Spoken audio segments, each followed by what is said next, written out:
Blog Talk Radio.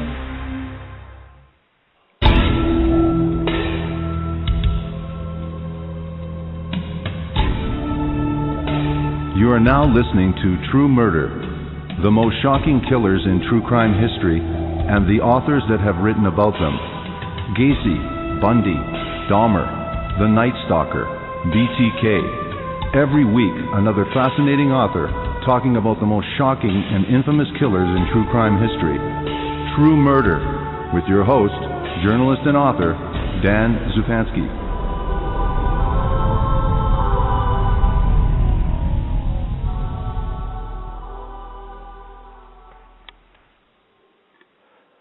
Good evening. This is your host, Dan Zupansky, for the program True Murder, the most shocking killers in true crime history, and the authors that have written about them. This is the remarkable story of Frank Matthews, a charismatic drug kingpin from the late 1960s and 70s, who organized a huge criminal enterprise before jumping bail in 1973 with 15 to 20 million and a beautiful woman. Nicknamed Black Caesar, Matthews has never been seen again in what has become one of organized crime's most intriguing mysteries. Louis Rice spent 26 years as a special agent with DEA, 1974 to 2001. During that time, he conducted hundreds of major international narcotic investigations and was assigned to New York, Kingston, Jamaica, Miami, Washington, D.C., Philadelphia, and Detroit. He retired as the special agent in charge New York Division, the largest operational office in the DEA. The book that we're featuring this evening is Black Caesar, The Rise and Disappearance of Frank Matthews, Kingpin, with my special guest, journalist and author Ron Chepsiak, and also Louis Rice. Welcome to the program, Louis Rice. And thank you for agreeing to this interview. Good to be with you tonight. Thank you very much. And for our audience, Ron seems to have not called in as of yet, but I'm sure he will. And so we'll just proceed with this interview and your perspective personally. Well, here's Ron right now, so maybe we'll just get him in the conversation. Hello. Good evening, Ron. How are you? Good evening. Fine. How are you doing, Dan? Very good, thank you. We just introduced, did a synopsis of the book and did a brief introduction for Louis Rice, our co-guest. And so welcome to the program, Ron Chepsiak. Welcome back to the program. Well, I appreciate being back on the show. You're with a good guest as well with Lou Rice. Yes, and a very, very intriguing story. So let's get right to this then. Tell us a little bit about, as much as you could, I know there's much more information of Frank Matthews and his later criminal life, but take us back to where it all started and tell us where Frank Matthews is originally from, who he was raised. Tell us a little bit about that, Ron, about Frank Matthews' background. Well, he's a very intriguing character. He's Southern born and bred. He was born in Durham, North Carolina. His mother died when he was young, and he was raised by his aunt, Marcella. And the stories about him as a kid growing up in Durham, this was during racial segregation times, in the 50s and the 60s, were quite interesting. He was a natural-born leader, fearless. Everybody seemed to like him. He was entrepreneurial, and all those qualities did him well later when he decided to become a gangster.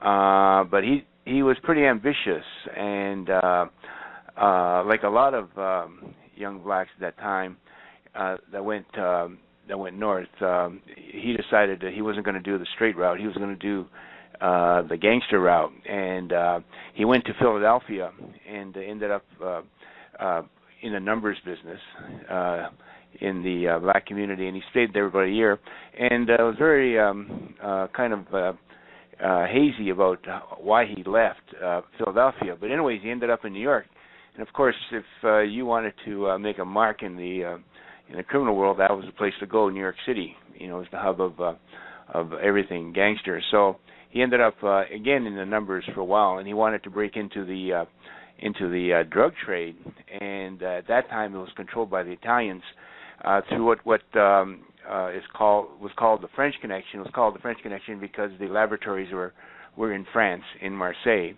but it was run essentially by the Italian mafia.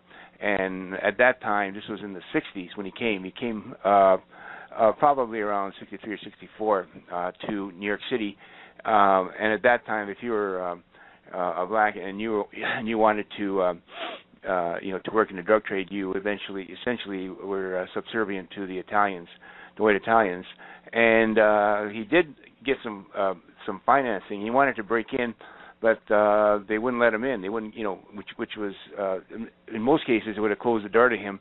But there was another gangster named Rolando Gonzalez, a Cuban, who had great connections in Venezuela, and he had to jump bail, and he fled the country, and he kept contact with Frank, and that's how Frank got started. He got started through his connection in Venezuela and in heroin, and it was the perfect storm. I mean, this is when heroin was becoming really big. You got Vietnam veterans coming back. 12% of them were addicted to heroin in Vietnam. You had poverty, and drugs were widely used.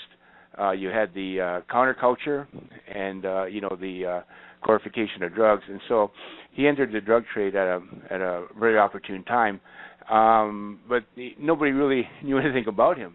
It was really strange because he was rapidly becoming one of the biggest drug dealers in the country, and the law enforcement didn't really have anything on him. And it was by a stroke of luck that they did uncover Frank Matthews as an emerging drug dealer. So that sets him up, when he is about to be discovered by the DEA and the NYPD and the drug task force they set up to investigate drug trafficking in New York City.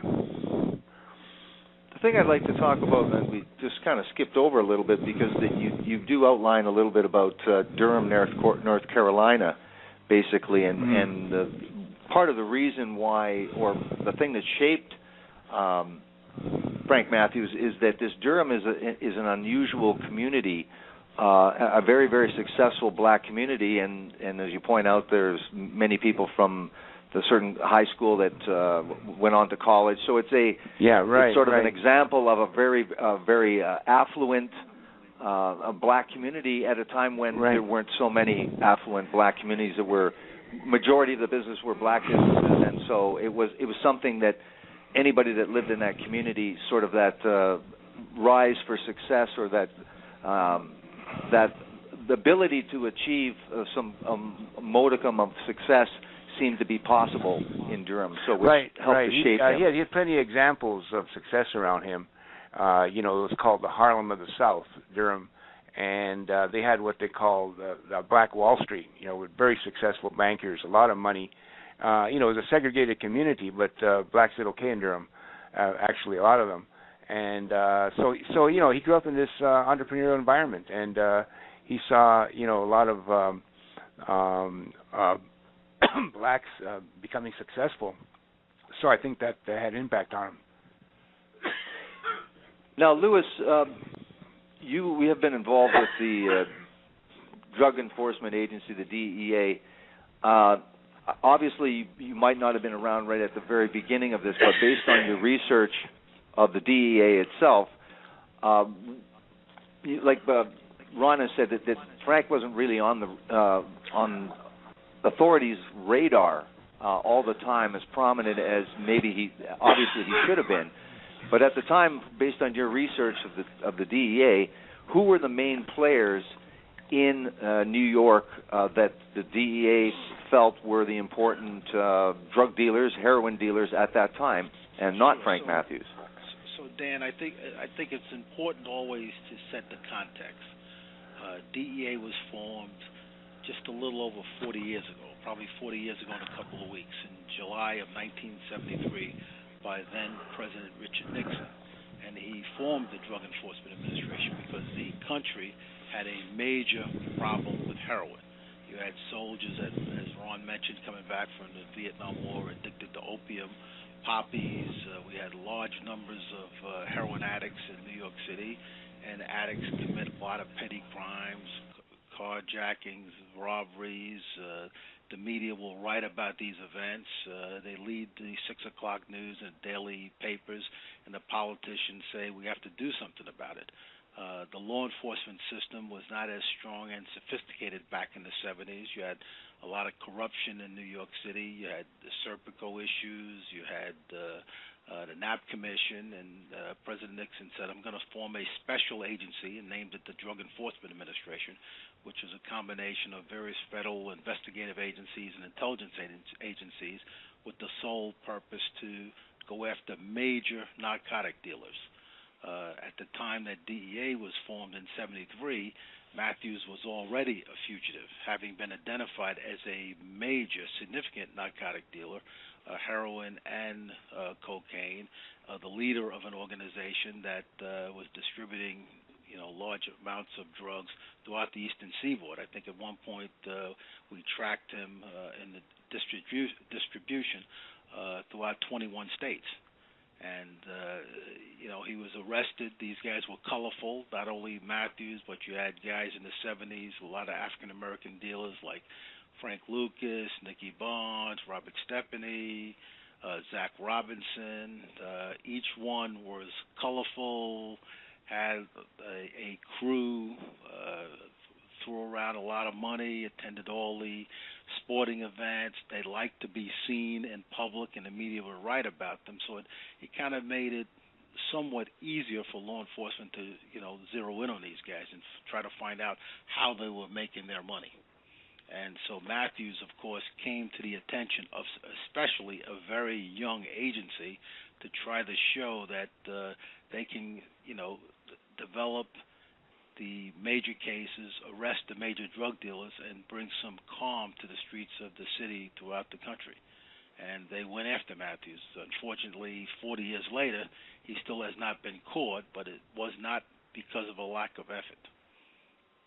So outline the plan to what was the plan to try to infiltrate this gang, and what was the methodology that you tried to employ here to try to bring down this guy? What was some of the techniques? Well, as I said, when I joined in '73, Matthews was joined in '74 rather. Matthews was already a fugitive, but it was normal investigative techniques. I mean, to the extent that you can, you try to insert an undercover agent, so you have firsthand knowledge of the planning of the organization, who's in a leadership position, how they acquire the narcotics, and then how they move their money, and any properties they may be purchasing around the country. If you cannot get an undercover agent in there, because sometimes these organizations are extremely insular and they're not open to new faces, you would have arrested maybe someone in the organization, and that person says, hey, I'll give you the information to maybe reduce my federal sentence and take you inside, or I'll be your eyes and ears on the inside and let you know what's going on. And, of course, behind the scenes, we would try to corroborate what they're saying and telling us to make sure that we have a strong prosecutable case. And usually, again, since this is the Drug Enforcement Administration, since these cases are going to be prosecuted in federal court, and you're working throughout the investigation, which may last for 6 months to well over a year before you actually arrest somebody, you're working closely with a federal prosecutor. And so you're going to charge these people at the highest level of the federal trafficking charges, so they can, will, upon conviction, serve the maximum sentence. And that will kind of encourage them to cooperate, realizing that the only thing a lawyer can do for you is basically drain you dry by charging you lawyer fees, but the case is so tight because we had the advantage of working 6 months to a year before we actually put handcuffs on you that there is no wiggle room. The only way out of going to prison for a long period of time is to cooperate. And slowly but surely, people start to realize that, and they try to reduce their liability by joining the team. And either cooperating as a witness for historical information on conspiracy cases, or actually becoming a witness and introducing other people into the organization. Now, Ron, we got to go backwards a little bit and talk about. I wanted to go back and explain how we just talked about how they did some research, or they did the operation was 6 months in the making. But you talk about it being a courier for this French connection that he has directly in Venezuela that ends up leading to the downfall of all these guys. So tell us about the actual indictment and how it came that Matthews was finally, even though it looked like he couldn't be caught, how he finally was indicted. Well, they built the case, like Lou was saying, gradually. And I was going to add too that they used two very important techniques as well. They got court-ordered wiretaps, to listen in on conversations with Matthews and some of his associates, and they also did old-fashioned surveillance too. And what's really interesting about Matthews is that he seemed to know that this was going on, but he didn't seem to care. But slowly they put together, a case, and at that time in 1970 they passed the RICO statute, right, where you can prove conspiracy. A person didn't have to handle drugs; you just have to be part of a conspiracy that dealt with drugs in an organization.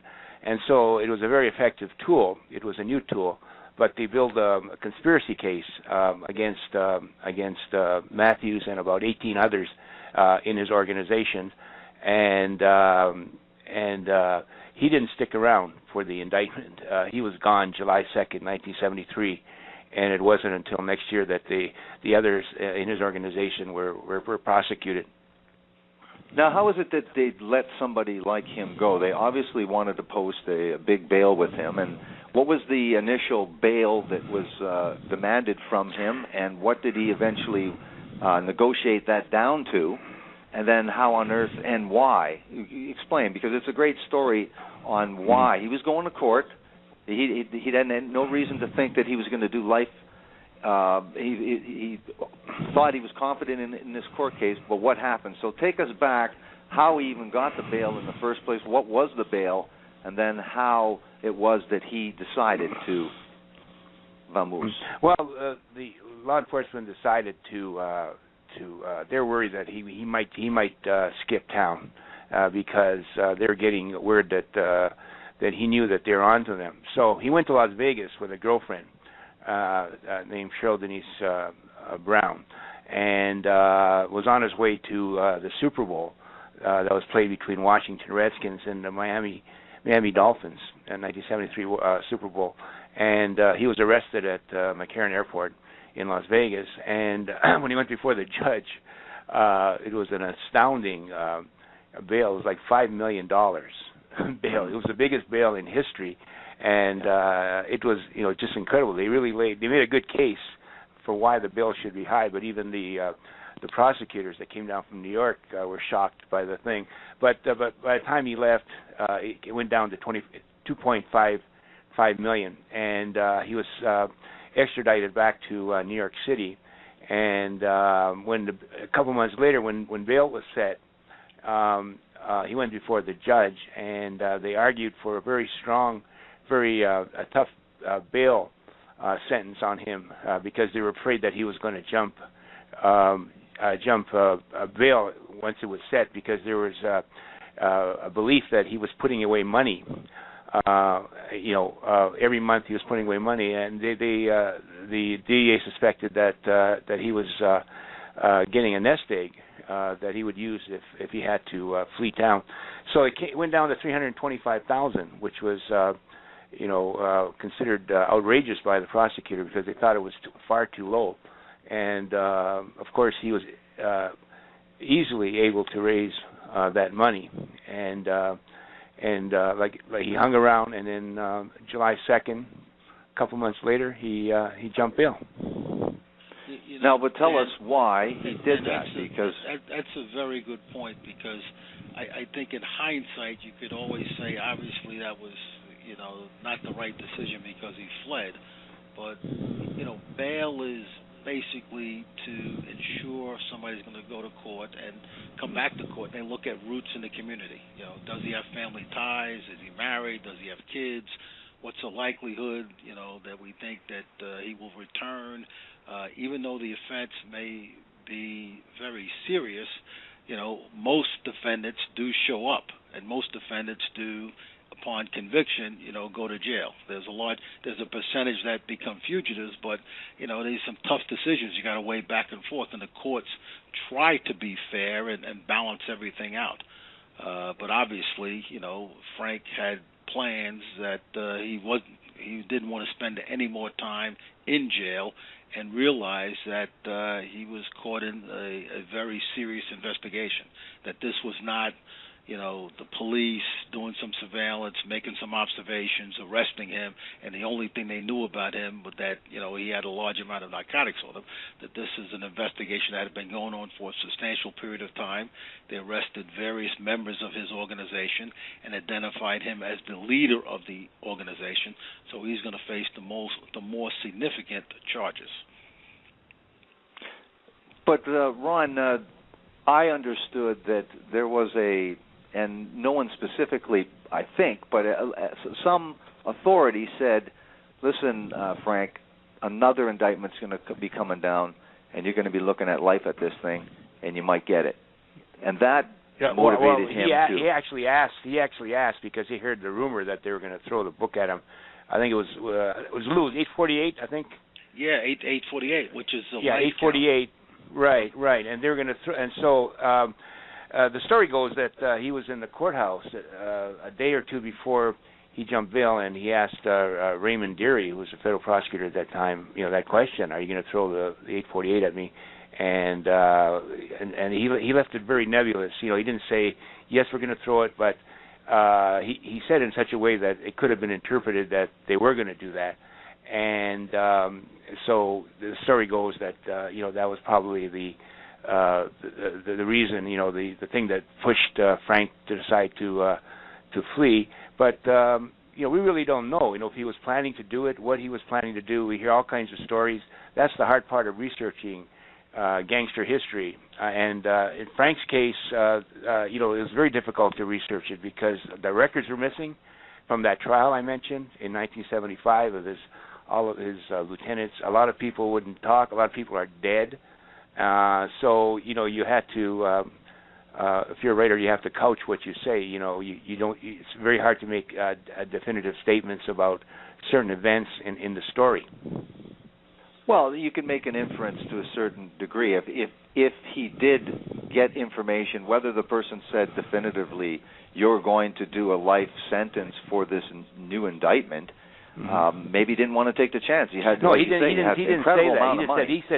He said maybe Frank, maybe. He left it very, it wasn't definitive. Well, if you had the possibility of doing a life imprisonment, you might just take all the money that you made and flee. You got a beautiful woman, and a young, beautiful woman, and so he goes. I mean, he had the ability to do that. Now, tell us a little bit about this Cheryl Brown. Who is she? Because he has a wife that was involved in his business. They called her, I guess she was involved in counting the money. She knew about the business, definitely, and she was indicted. Right. And she was indicted, even though on a technicality she beat it. But tell us about Cheryl Brown, who she is, and then tell us about his former wife and his 3 children. So again, we kind of skipped over those things. Yeah, I see you read the book, Dan.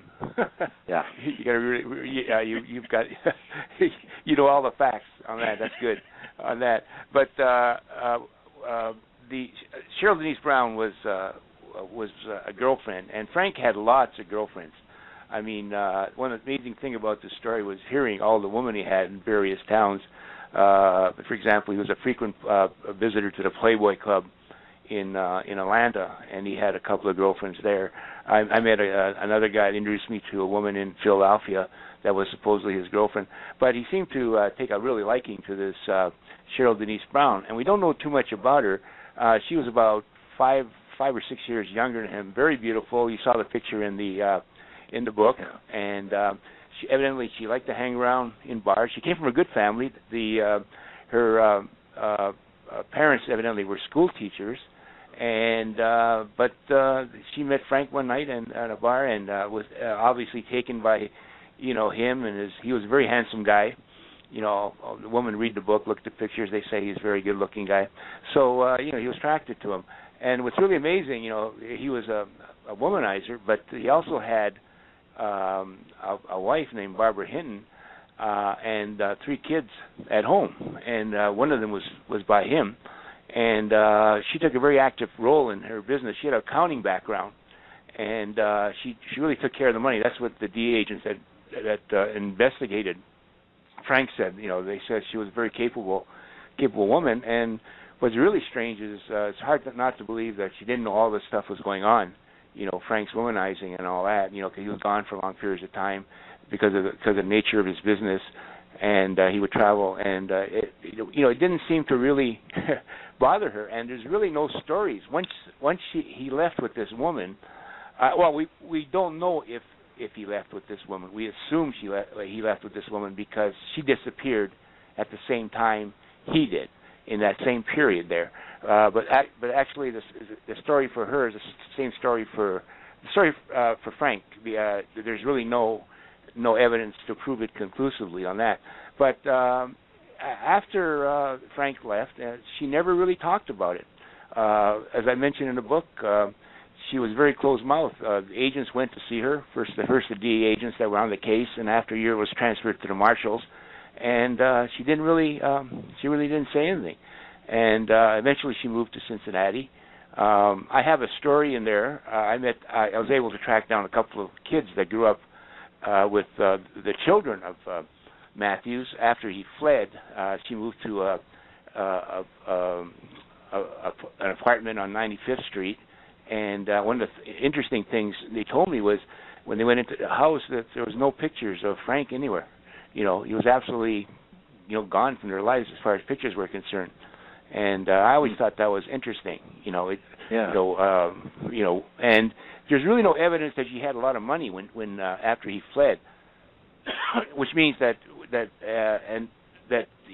she got some of the money because he's supposedly fled with between $15 and $20 million, and again, that's not can be proven but that's what the DA suspected, and that's the general wisdom about Frank Matthews. But the marshals did a exhaustive search of the financial records, and they couldn't find any evidence that they had a bump in wealth any time during the 40 years that Frank fled. So whether he talked to them or not after he fled, it's really an open question. I really don't think that he did, and I have my own theories about what happened to him. Lou, what exactly does the DEA, in terms of looking for him? Obviously, he was a fugitive and very high up on the list of people that were wanted. What did the DEA conclude after looking for him for a certain amount of time? Well, in terms of where he might have went and what might have happened to him. At one point, immediately when he became a fugitive in '73, a DEA formed a special operation which was funded out of DEA headquarters in Washington, D.C., with a group of agents and New York City detectives that were intimately familiar with Matthews and his investigation, and they had the money and the resources and the push to really travel and interview people and try to locate him. I mean, he was, if you can imagine this is a new agency up against other federal agencies that have been around a lot longer doing a similar mission, like the FBI, Customs, and you have to prove your worth, and you got a big guy in your area, which is narcotics, and he's on the run. So they spent a lot of time and a lot of resources really having agents dedicated, working around the world, developing leads to try to locate him and arrest him. And at some point, I think in the early 80s, there was a mandate from the Attorney General that now all fugitives of DEA would be turned over to the U.S. Marshals to investigate and pursue, and then the U.S. Marshals out of the Eastern District of New York picked up the investigation. Then they worked, overtime and in overdrive trying to locate him, also redoing the case file that the DEA agents had put together, putting money out there, talking to people again. Sometimes sometimes initially people may not want to talk, but Sure. a couple of years go by, and for whatever reason, money or a change in the relationship where they're no longer friends or that tight, they may want to give them up. So the marshals try to do the same thing, and we never could locate him. And as I moved on through my career, there were points in the early 90s and at the end of the 90s, closing into 2000 in Philadelphia and also New York. We started to beat the bushes again to see if we could drum up some interest and finding out where he was. And we had people, give us some information, and we had to follow up with it. At one point, we asked John List, who became well known throughout the country when he worked with America's Most Wanted, and Right. Put together the bust of John List, who was a fugitive out of northern New Jersey or middle New Jersey that had killed his wife and kids, I think 5 members of the family. And he was profiled, the bust was profiled on America's Most Wanted, and within that Sunday night, within 72 hours, he was in custody. And so we went to Bob Bender before he passed away, and we gave him the information we had in terms of lifestyle and pictures that we had, filed pictures, and he created a bust based on what he knew and what he would possibly look like 15 years later. And we put together a squad of agents also in Philadelphia and working with the agents in New York to really, again, travel around the country and try to increase the reward for him and see if we can get some information. We did get some information. We did get some leads, and we followed those up. But obviously he's not in custody now, so it was not a total success. What was the theory, and what was the theory that where he likely could have gone? I mean, there's only so many countries that you're more likely to go to. What was the idea in terms of where he might have stashed some cash and where he would be able to go in a country that would be friendly to somebody on the run? It's a good question. He could have gone to some place in the United States or out of the country, because the best thing is if these guys can, do a 180 in terms of lifestyle, not be highly public, not the fancy clothes, not throw around a lot of money, and blend in the community and obey the rules and of the community and not draw attention to themselves, they increase the chances of staying out there, and they're motivated to do that because they know they have so much at stake. I mean, they know exactly who they are, and if somebody starts to wonder, where did that guy get money, how come he has all this money, or the story he's telling about how he inherited this money doesn't make sense, I think he's into something illegal, all they have to do is anonymously call the police, and an investigation is started. So it's really incumbent upon a fugitive, a major fugitive, if he wants to stay out there, to really blend in, take a what they call a square job, a 9-to-5 job, and be a productive member of that community, and not draw any attention to yourself, in the United States or outside the United States. Now, is it likely, based on the character that you studied, not that you knew him, but based on what you saw in terms of his lifestyle and his entire life, or that you know of, is it likely he got a 9-to-5 job and just blended in somewhere in America? It's likely that he knew that the case against him was strong, because he knew all the key members of his organization were arrested. He knew that with the passing of time, the loyalty sort of is not as strong as it was in the early days, that somebody may cooperate and really, give a strong evidence against him. And he knew he was facing, on the downside, 10 years in federal prison or up to life in prison. And so if there's anybody that's going to be motivated not to trip a wire, it would be that kind of individual. He's a smart guy. I mean, he was the leader of an organization, 21 states, and he wasn't even 30 years of age. He was the guy that was challenging the, Italian mafia way back when omerta meant something in the mafia. Okay, so he was a strong guy. He was a bright guy. He was a smart guy. He was a vicious guy. But he knew that now it's over. It's over. I don't want to make that mistake and go back to the penitentiary for the rest of my life. Because if you look at all the federal crimes in the books, probably one of the most severe ones is the ones for narcotics trafficking.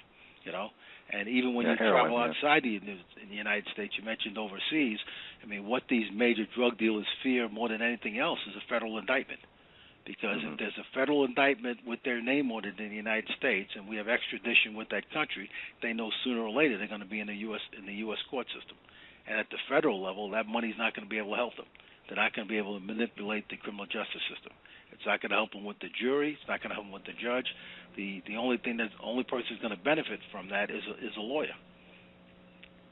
So I think the motivation would have been totally in his interest to really change his lifestyle 180 degrees. Now, Ron, I pose the same question to you, but let me add a little bit there. Let me put this because this piqued my interest. The idea that a 20-year-old woman would never contact her family again, and like you had said, you found it unusual that the photos weren't on the walls anymore at the Hinton family, along with his kids. What is your theory about where he went and what actually happened? And do you really think that they both survived if there was no contact with those important figures in both their lives? Well, let me put it this way. There's a lot of people have disappeared in gangland and all that, but there's always something. Like when Whitey Bulger disappeared, they had an picture of an ATM machine in 1998, and they knew he was coming back to Boston. They had very reliable evidence. But in terms of Matthews, and it's described in a book, Mike Pizzey, who was a U.S. Marshal that tracked the Matthews story for like 15 years and all that. He said that at the end of the day, they had lots of reams of paper, but not one solid piece of evidence. There's not one solid piece of evidence. When I say not one solid, there are no informants. Usually somebody talks. They want to save their skin. There's absolutely no informants. One of the marshals went back about 15 years, 20 years after Matthews disappeared and re-interviewed all those people that were still alive on that indictment. And he came away convinced that none of them had ever seen Matthews after he disappeared. They wouldn't talk. They said, "We're not going to tell you, anything." But he left, convinced that they didn't do that. There's no fingerprints. There's no sightings. There's all kinds of stories, and I describe them in the book about seeing him. Crazy stories. It's like Sasquatch. It's like Sasquatch. Yeah. So there's really no evidence. And I think that something could have happened to Matthews soon after he jumped bail. I think he was alive for a certain period of time. But in the book, I describe a very interesting side story about the CIA, right, and the Corsican Mafia. And Matthews had really disrupted that nice drug ring they had going by talking very freely on the phone. And I think part of that was because he had a cocaine problem, and it was getting worse near the end, just before he jumped. And if he left the country, he was out of his element. He didn't have any homeboys to rely on. He wasn't in his neighborhood, and he could easily have been killed by somebody, especially if you're reported to have $15 to $20 million. And you say, well, where's this money? There's absolutely no money laundering laws in those days were very primitive, and there's actually no trail of this money anywhere. And so he was also potentially a witness in that trial. And the CIA was involved with drugs, just like they were in Southeast Asia during the Vietnam War, and they were very worried about Castro with taking power, and they formed an alliance of convenience with the Corsican Mafia, and could easily have gotten rid of Matthews. And of course, I describe in the book where they were going to build a very strong case using the Venezuelan connection, and the CIA told them to drop it. And they did. They cut off that whole part of the case they had against the Matthews ring, and those 16 to 18 drug traffickers in Venezuela that were busted in that big bust that happened, including Rolando Gonzalez, all of them were quietly 2 years ago released without any charges being filed against them. None of them went to jail, and which is very interesting. So I don't think he's alive, really. I don't. Although it's, my opinion is conjecture, but I think it's an educated opinion because I think most of the evidence for him being dead is stronger than for him being alive. Yeah, you state that, you make that case.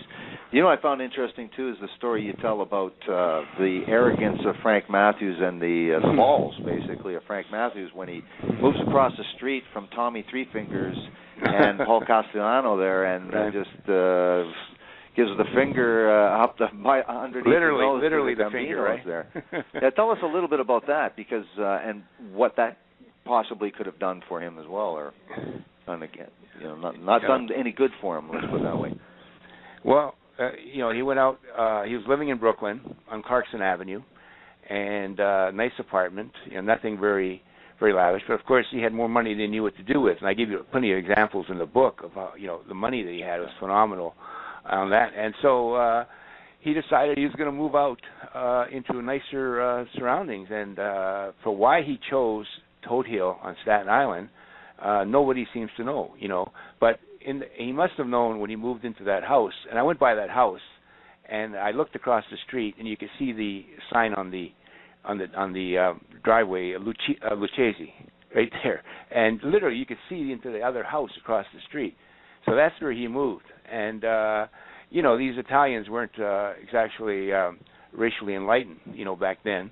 And to have this black person move into the neighborhood, and there were no black people living in that neighborhood, and a gangster to boot because he knew who he was, and living this nice lifestyle, redoing the whole house. There were contractors there.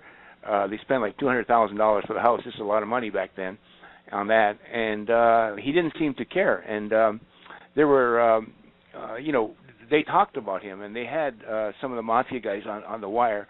In fact, one of the agents told me that there's even talk about getting rid of Matthews because he was considered a nuisance. And I think that if Matthews would have hung around much longer, there probably would have been some problems and maybe some violence that would have resulted from his presence in that neighborhood. But he put his kids into Staten Island Academy. And so he was a good father. I interviewed the tutor, in the book, and essentially he was a good father. He hired this tutor. He came over every day, and I think that Matthews was really thinking about getting out of the drug trade and doing something legitimate because he had a very brilliant business mind, and he had bought a lot of real estate, and he had a lot of businesses, and I think that his long-term plan was to get out, and he wanted to have a better life, for his kids, and that was evident the way he treated them. What's the fate of the children now? It's interesting. I describe it in the book. The marshals interviewing the children, 15 to 20 years on, and it was very shocking because if Matthews had been in touch with them, I find it very hard to. That's another reason why I think he's probably dead. I talked with the grandson, the son, his namesake, Frank Jr. Didn't want to talk to me. I talked to his grandson, and I didn't get the feeling that he was a presence in their lives. Frank Matthews was a presence in their lives, but their lives went to hell after he disappeared, and I think all three of them ended up in trouble with the law in some way, and the marshals did do a search. They never got any money. They never had any money. And so it's very, very, very strange, if Frank had fled, the way he treated them while he was still on this side of the law, and then to flee and then to totally ignore his children, to me it seems very strange if he was alive. Mm-hmm. Yeah.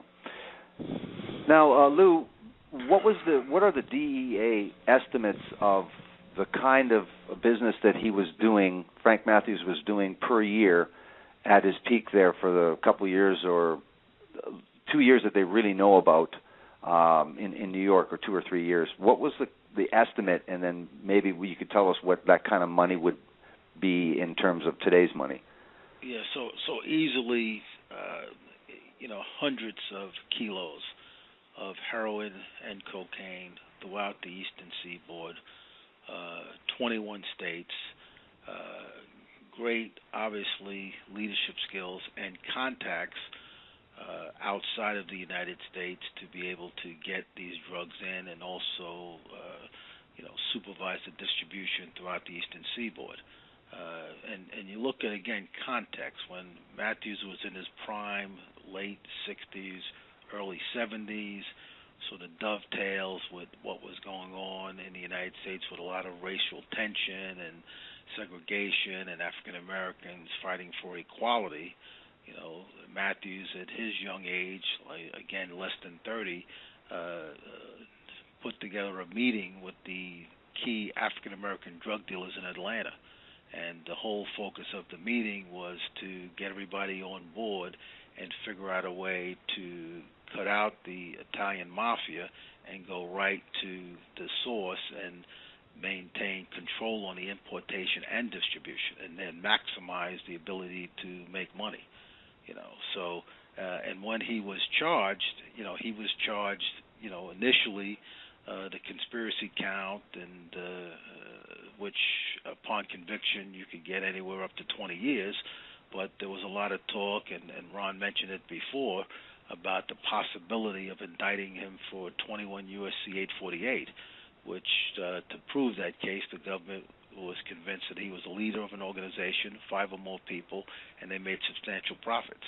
And upon conviction of that charge, he'd do a minimum of 10 years to maximum of life in prison.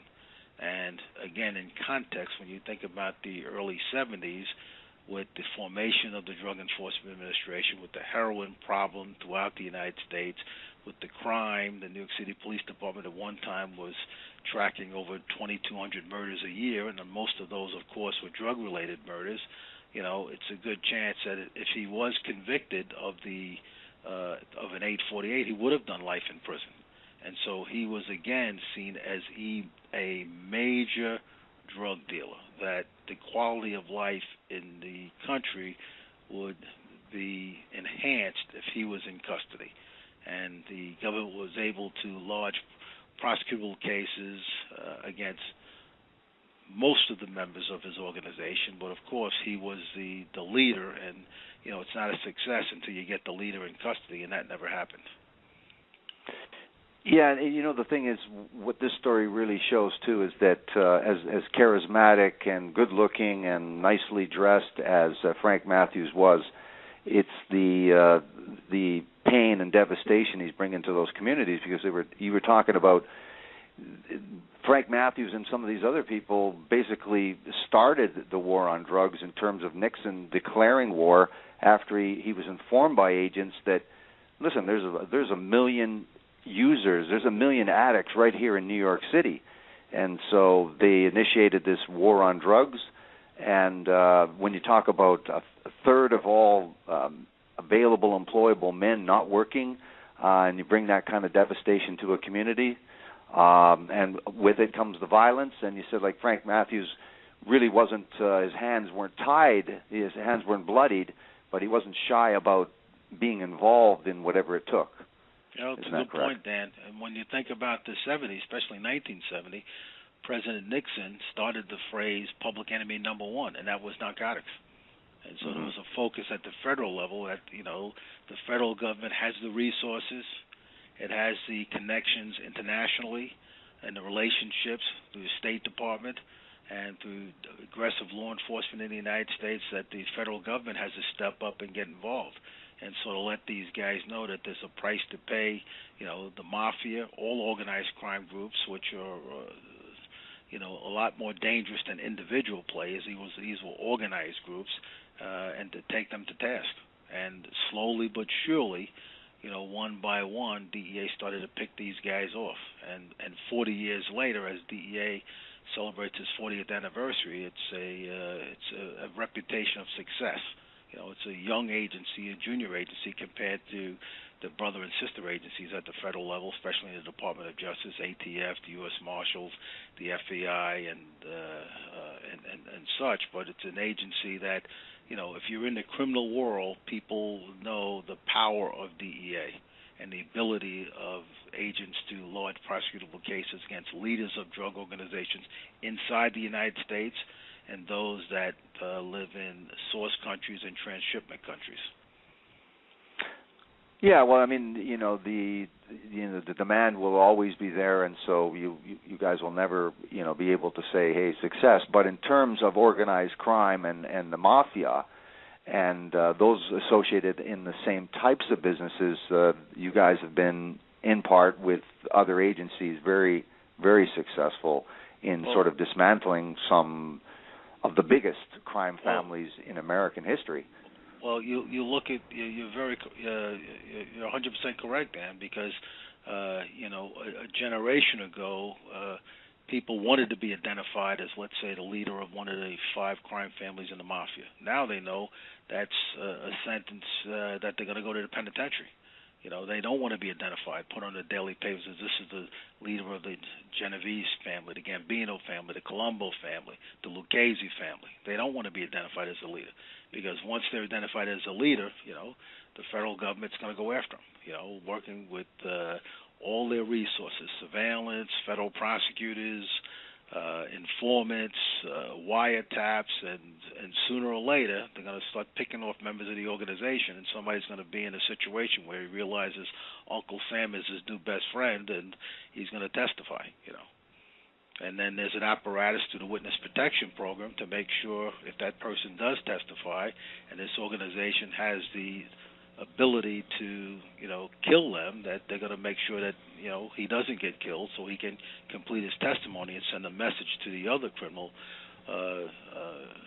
criminals out there that if you cooperate with the U.S. government, we can keep you safe. We can make sure you testify and that you can live, for the rest of your life. Now, Ron, in your research, how was it that Frank Matthews sort of flew under the radar, yet, as Lewis has spoken, that he was involved in 21 states? He was everywhere. He was in all the major centers, Baltimore, he was in Philly, he was everywhere, and he made contacts in Detroit even. And obviously this coup where he goes down to Venezuela and deals directly and bypassing the Italians. How is it that he flew under the radar for quite a while, though? How did that happen? Well, simply because he was black. At that time, there were no big African-American drug dealers. Now, the drug trade was changing at the time. We had the French Connection. You remember the famous movie, The French Connection? Sure. And law enforcement was having great success. They were dismantling this monopoly. It was one of the great monopolies in history. The French Connection had 95% of the heroin trade at its peak on that. But it was being dismantled, which opened up opportunities, for minorities like black drug dealers. But law enforcement is always a little bit behind the trend, and they didn't really pick up on that. And it was really luck because a detective was living in the same apartment complex as Frank, and when they discovered, that Frank was involved with it, they really didn't believe it at first, because they couldn't see how this African American drug dealer could become so big. First of all, given the nature of the drug trade, and second of all, without them knowing anything about him. Right, and with the same question for you, Lou. Why do you think that he really? I mean, other black drug dealers, heroin dealers in New York and other cities were recognized. Why do you think that Frank Matthews? What was it about his career that made it that he flew under the radar for a little bit of time? Well, I think you have to look at the strategy of the federal government when it comes to law enforcement. These are investigative agencies. These are not agencies that see somebody, make a move that they think may be suspicious, and they stop them and they question them. So, Sure. Information would come across that he's involved in the drug trade, but the United States government is going to want to be able to prove it. They want to be able to prove to a jury, because a lot of these guys are going to trial during those times, that to a New York jury that this guy is a major guy. This is not just a one chance, a one move deal. And so to do that, it's going to take time. It's going to take, being able to have enough evidence to convince a federal judge to get a wiretap for a certain phone. That's only going to be admissible for 30 days, and you have to continue for another 30 days, but you have to convince the court that he's still discussing narcotics business over that telephone.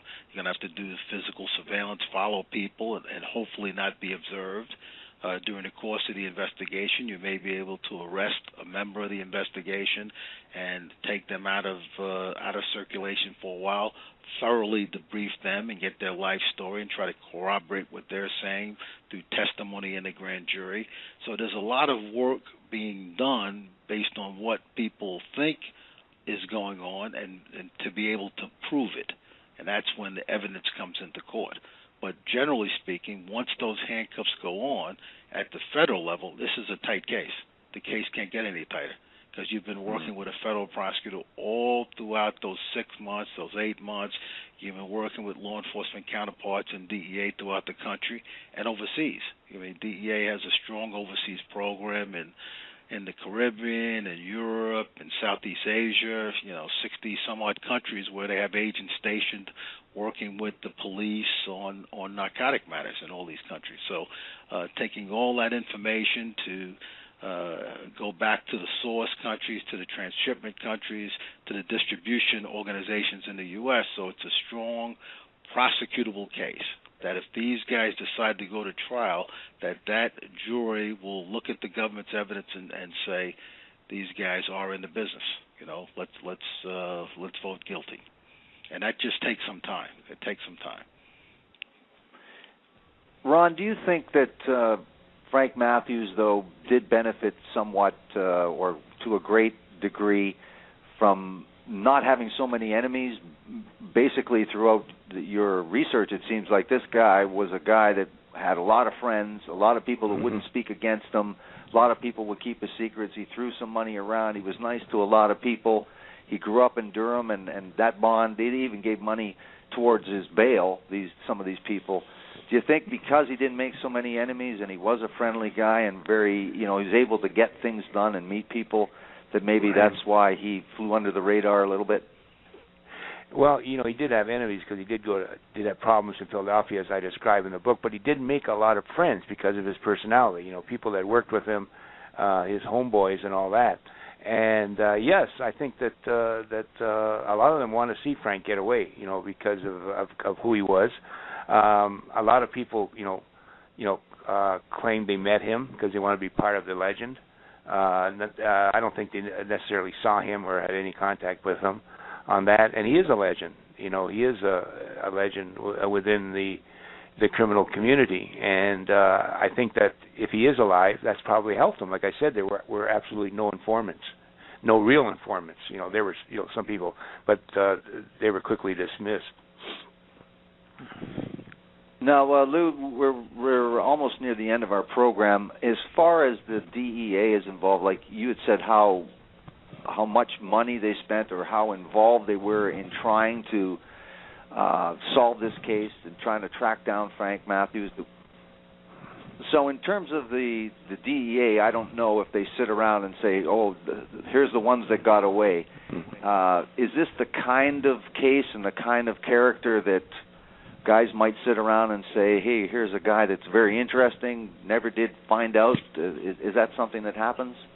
To some degree. I mean, there's the case file of the Frank Matthews investigation is still an open file, so there's an agent assigned to that investigation to report on attempts to try to locate him, but it's been many years, and Frank Matthews has been eclipsed by a whole host of other major drug dealers and organizations.